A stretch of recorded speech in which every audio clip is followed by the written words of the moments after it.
प्यारे विद्यार्थियों,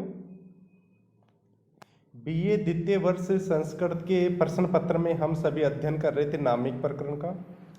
और नामिक प्रकरण में हम सभी ने अजंत पुल्लिंग शब्दों के अंतर्गत राम और हरि शब्द की रूप सिद्धियां कर ली थी।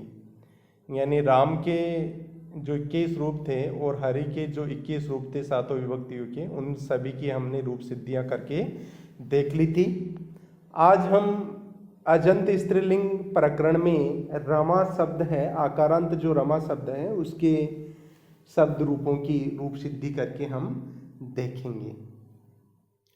प्यारे बच्चों, मैं आपको यहाँ पे ये बात बता देना चाहता हूँ कि वैसे तो स्त्रीलिंग शब्दों में भी अकारांत से स्टार्ट होना चाहिए, लेकिन स्त्रीलिंग शब्दों में अकारांत स्त्रीलिंग शब्द नहीं होते हैं। अजादेश टाप से उनसे टाप प्रत्यय लग करके आकारांत स्त्रीलिंग शब्द बन जाते हैं।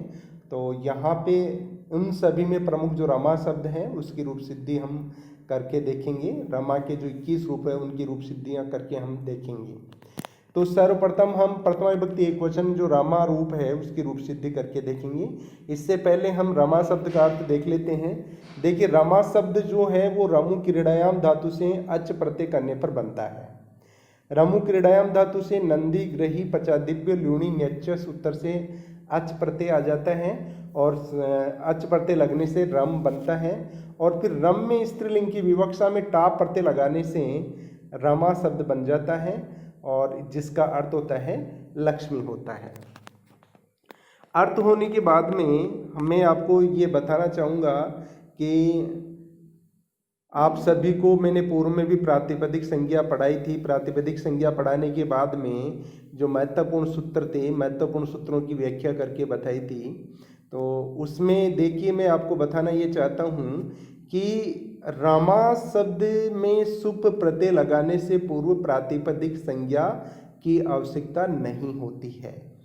क्यों नहीं होती है ये मैं आपको बता देता हूँ कि आप सभी ने देखिए प्रत्यय सूत्र भी पढ़ा है, परश्च सूत्र भी पढ़ा है और न्याय प्रातिपदिका तीनों सूत्र आपने पढ़े हैं और स्वजस सूत्र भी आपने पढ़ा है।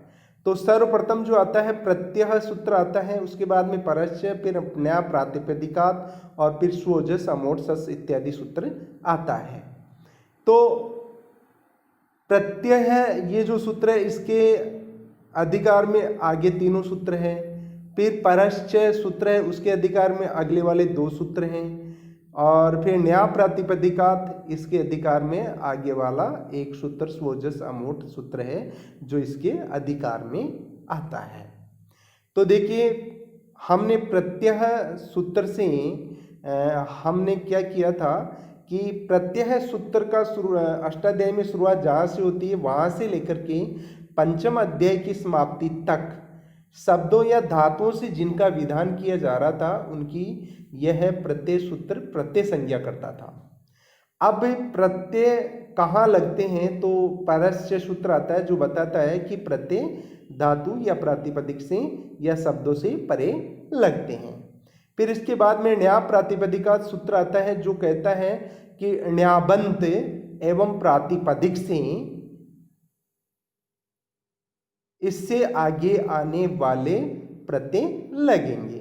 यानी न्याय प्रातिपदिकात सूत्र के पश्चात जिन सूत्रों की सहायता से प्रत्यय लगेंगे वो कहाँ कहाँ लगेंगे, न्याबंत से लगेंगे और प्रातिपदिक से लगेंगे। तो न्याबंत क्या है? न्याबंत है, न्याबंत बना है देखिए नी और आप से बना है। नी का मतलब है स्त्रीलिंग के 3 प्रत्यय, नीप, नीस और नीन प्रत्यय। यानी नीस से मतलब हो गया स्त्रीलिंग के 3 प्रत्यय जो आते हैं नीप, नीस और नीन।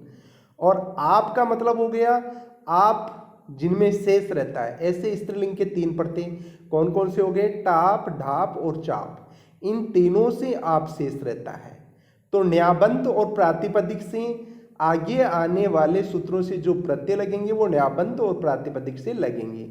यानी ऐसे शब्द जो प्रातिपदिक हों और ऐसे शब्द जो जिनका अंत नीप, नीस, नीप और नीन प्रत्ययों से और टाप, ढाप, चाप इत्यादि प्रत्ययों से अंत हो रहा हो, यानी ऐसे शब्द जो आबंत हो और ऐसे शब्द जो णेंत हो, यानी जिसके अंत में णीप णीस और नीन प्रत्यय हो और जिसके अंत में टाप ढाप और चाप प्रत्यय हो और प्रातिपदिक हो, उन सभी शब्दों से क्या लगेंगे, ण्या प्रातिपदिका सूत्र के आगे आने वाले सूत्रों से जो प्रत्यय लगेंगे वो ण्यांत से लगेंगे, णेंत से लगेंगे और प्रातिपदिक से लगेंगे।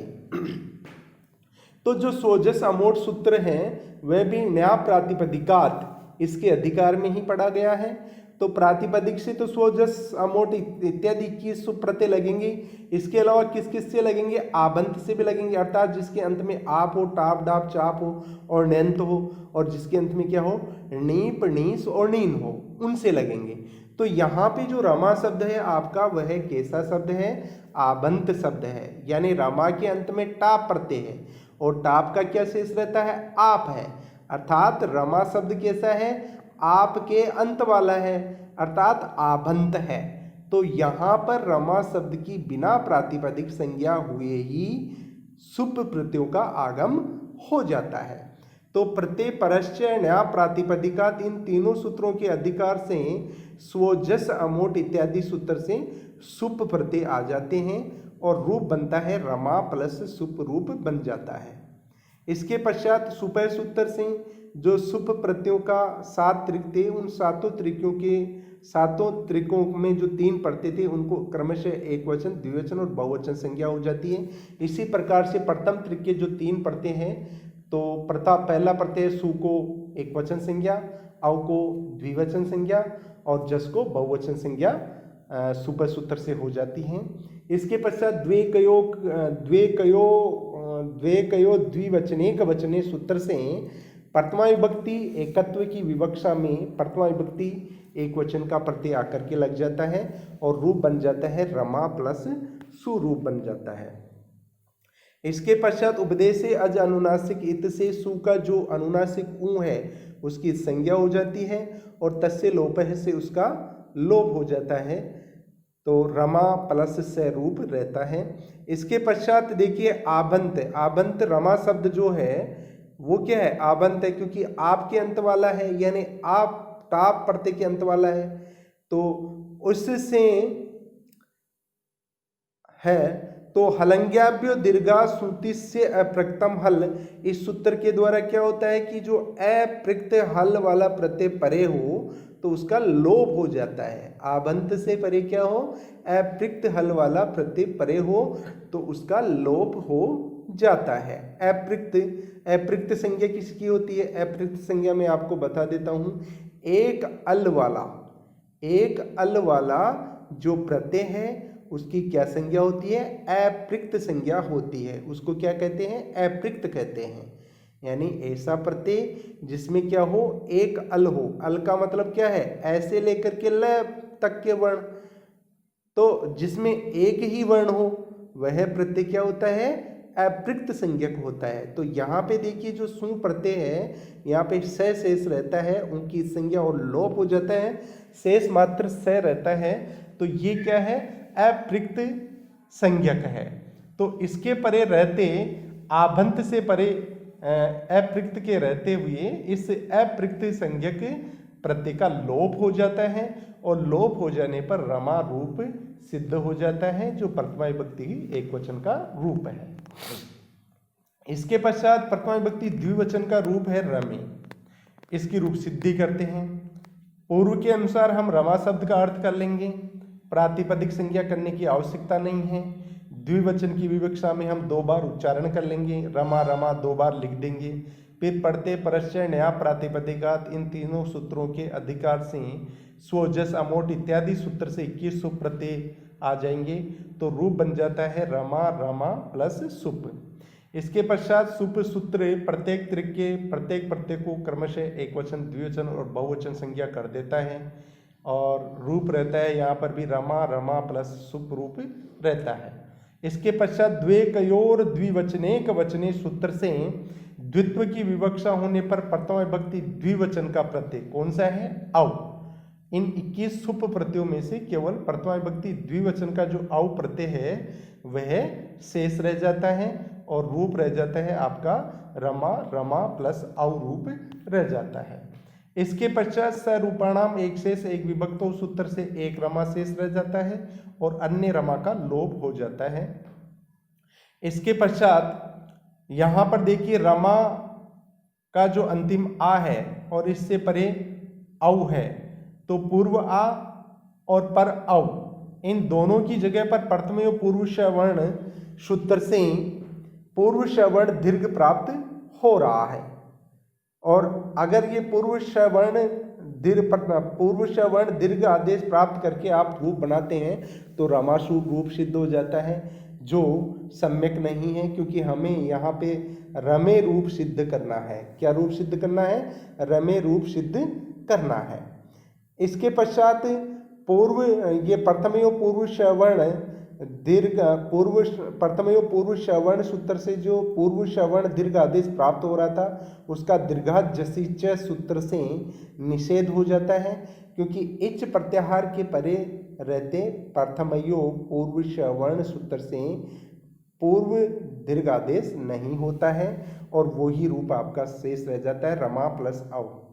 इसके पश्चात वृद्धि रेचि सूत्र से वृद्धि प्राप्त हो रही थी, परंतु ओंग आपह सूत्र से आभंत अंग रमा से परे औ जो है उस औ को सी आदेश हो जाता है और रूप रह जाता है आपका रमा प्लस सी।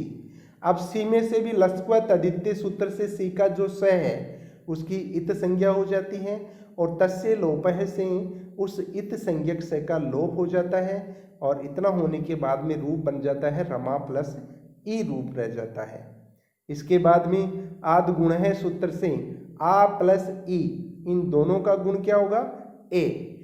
ऐसा ए गुण होकर के रमे रूप सिद्ध हो जाता है और इस रमे रूप सिद्ध के अनुसार ही देखिए प्रथमा विभक्ति का द्विवचन और द्वितीय विभक्ति का द्विवचन दोनों ही रमे होते हैं, दोनों की रूप सिद्धि एक समान होती है। खाली जरा सा अंतर यह है कि द्वितीय विभक्ति का जो द्विवचन रूप है उसमें आउट प्रत्यय आता है लेकिन शेष तो औ ही रहता है, लेकिन वहां पे टै की संज्ञा और लोप करनी पड़ती है, बाकी सभी प्रक्रियाएं इसी के अनुसार होगी। तो यहाँ दोनों की रूप सिद्धि समान होती है, खाली टै की संज्ञा और लोप करना पड़ता है। तो यहाँ पे हमने देखा कि जो प्रथमा विभक्ति द्विवचन रूप है रमे, उसकी रूप सिद्धि हो गई है। इसके पश्चात प्रथमा विभक्ति का जो बहुवचन रूप है रमः, उसकी रूप सिद्धि हम करते हैं। सर्वप्रथम आप वैसे ही रमा शब्द का अर्थ कर लेंगे और बहुवचन की विवक्षा में आप उसको 3 बार लिख देंगे या उसका 3 बार उच्चारण कर लेंगे। फिर प्रत्यय, परस्य और न्याय प्रातिपदिका 300 सूत्रों के अधिकार से स्वजस, अमोट इत्यादि जो सूत्र है उससे 21 प्रत्यय प्राप्त होते हैं और रूप बन जाता है रमा, रमा, रमा प्लस सुप रूप बन जाता है। इसके पश्चात सुपह सूत्र से उन 21 प्रत्ययों के जो 7 त्रिक है, प्रत्येक त्रिक में जो 3 प्रत्यय हैं उन तीनों प्रत्ययों को क्रमशः एक वचन, द्विवचन और बहुवचन संज्ञा हो जाती है। तो प्रथमा विभक्ति के जो प्रत्यय हैं सु, औ, जस, तो सु को एक वचन संज्ञा, औ को द्विवचन संज्ञा और जस को बहुवचन संज्ञा हो जाती है। इतना होने के बाद में बहुषु बहुवचनम सूत्र के द्वारा प्रथमा विभक्ति बहुवचन की विवक्षा में, प्रथमा विभक्ति बहुवचन की विवक्षा में कौन सा प्रत्यय आ जाता है? अन्य सुप प्रत्यय तो हट जाते हैं और प्रथमा विभक्ति बहुवचन का जो जस प्रत्यय है वो ही शेष रह जाता है और यहाँ पे रूप बन जाता है रमा, रमा, रमा प्लस जस रूप रह जाता है। इतना होने के बाद में वही सरूपाणाम एक शेष एक विभक्तो सूत्र से अन्य रमा का तो लोप कर देते हैं और एक रमा शेष रह जाता है। इसके पश्चात चुटु सूत्र से जस में जो आदि वर्ण जय है उसकी चुटु सूत्र से क्या हो जाती है? इत संज्ञा और लोप हो जाता है। जस में जो इसका आदि वर्ण जय है जो चय वर्ग में आता है, चुटु सूत्र कह रहा है कि प्रत्यय के आदि में स्थित चय वर्ग और टय वर्ग का लोप हो जाता है ना, प्रत्यय के आदि में स्थित चय वर्ग और टय वर्ग की इत संज्ञा हो जाती है। तो यहाँ पे देखिए प्रत्यय के आदि में जय है जो चय वर्ग में आता है, तो इसकी इत संज्ञा किससे हो गई? चुटु सूत्र से हो गई और चुटु सूत्र से इत संज्ञा होने के बाद में तस्य लोपह से उस जय का लोप होने पर अस शेष रह जाता है और यहाँ पे रूप बनता है आपका रमा प्लस अस रूप रहता है। इसके बाद में प्रथम यो पूर्व श्रवण सूत्र से पूर्व और पर दोनों के स्थान पर पूर्व श्रवण दीर्घ आदेश प्राप्त होता है और पूर्व वर्ण कौन सा है आ, और इसके ही सम्मान वर्ण दीर्घ क्या होता है आ। तो आ प्लस ए इन दोनों की जगह पे जो पूर्व वर्ण आ है उसके सम्मान वर्ण दीर्घ क्या है आ, तो इन दोनों की जगह पे आ आदेश हो जाता है और इस आदेश को दीर्घात जसी च सूत्र से वापिस निषेध हो जाता है। यानी जो प्रथम पूर्व श्रवण सूत्र से पूर्व श्रवण दीर्घ आदेश प्राप्त हो रहा था उसको दीर्घात जसी च सूत्र से निषेध हो जाता है। इसके पश्चात अकह श्रवण्य दीर्घ से जो आ प्लस ए है उनको क्या होता है अक से सवर्ण परे रहने पर दीर्घ आदेश हो जाता है। यानी इन दोनों की जगह आ प्लस ए इन दोनों की जगह इन दोनों का दीर्घ क्या हो गया आ। तो ये आदेश होने के बाद में रमास रूप से रमास बन जाता है। इसके बाद में रमास में भी देखिए सुप्तिंग गतम पदम से रमास की पद संज्ञा हो जाती है क्योंकि इसके अंत में सुप प्रत्यय लगा हुआ है। सज्जुसोरु सूत्र से जो स है उसको रू आदेश हो जाता है और रू में से भी ऊ की इत संज्ञा उपदेश से अज अनुनासिक इत से हो जाती है और तस्य लोपह से उस इत संज्ञक उ का लोप होने पर रमा प्लस र रूप रहता है। फिर विरामो अवसानम सूत्र से र के पश्चात वर्णों का अभाव है तो उस अभाव की अवसान संज्ञा हो जाती है और अवसान संज्ञा होने पर खरवसानयो विसर्जनीय इस सूत्र के द्वारा अवसान परे होने पर रे का विसर्ग आदेश होकर के रमाहा रूप सिद्ध होता है जो प्रथमा विभक्ति का बहुवचन रूप है। इसके पश्चात हम द्वितीय विभक्ति एक वचन का रूप जो रमाम आता है उसकी रूप सिद्धि करते हैं। सर्वप्रथम वैसे ही आप रमा शब्द का अर्थ कर लेंगे और अर्थ करने के बाद में प्रत्यय परस्य न्याय प्रातिपदिका इन तीनों सूत्रों के अधिकार से सोजस अमोट इत्यादि सूत्र से सुप प्रत्यय का आगम हो जाता है। 21 सुप प्रत्ययों का आगम हो जाता है और फिर सुपय सूत्र से प्रत्येक त्रिक के प्रत्ययों को एक वचन द्विवचन और बहुवचन संज्ञा हो जाती है। तो और फिर द्वेकयोर द्विवचनेक वचने सूत्र से एकत्व की विवक्षा होने पर द्वितीय एक वचन का प्रत्यय कौन सा आ जाता है अम प्रत्यय आ जाता है और यहाँ रूप बन जाता है आपका रमा प्लस अम रूप बन जाता है। इसके पश्चात हलंत्यम सूत्र से जो अम का अंतिम मय है उसकी संज्ञा और तस्य लोप से उसका लोप प्राप्त हो रहा है परंतु न विभक्तो तुष्मा से उसका निषेध हो जाता है और वही रूप आपका रहता है रमा प्लस अम ही रहता है। फिर अमी पूर्व है सूत्र से अक देखिए अक प्रत्याहार अक से परे अम का अच ए होने पर पूर्व और पर दोनों के स्थान पर पूर्व रूप एकादेश आ होकर रूप सिद्धि हो जाती है। देखिए रमा का अंतिम जो आ है जो अक प्रत्याहार में आता है और इससे परे देखिए अच अम का अच परे अच ए है। देखिए अक प्रत्याहार में आ आता है। अक प्रत्याहार में वैसे रस्व वर्ण आते हैं और तो आ भी उसका दीर्घ वर्ण है उसी के समान वर्ण है। तो इससे परे अम का अच ए परे है तो पूर्व आ और पर ए इन दोनों के स्थान पे क्या आदेश हो जाता है अमी पूर्व से पूर्व रूप एक आदेश हो जाता है। यानी पूर्व वाला जो रूप है आ वो एक ही आदेश होता है इन दोनों की जगह पे और वो एक ही आदेश होकर के आपका रूप सिद्ध हो जाता है रमाम रूप सिद्ध हो जाता है। इस प्रकार प्यारे बच्चों हमने आज रमा शब्द की प्रथमा विभक्ति और द्वितीय विभक्ति का एक वचन रूप की रूप सिद्धि करके देख ली है। आगे की कक्षाओं में हम अन्य रूपों की रूप सिद्धियां करेंगे। तब तक के लिए धन्यवाद।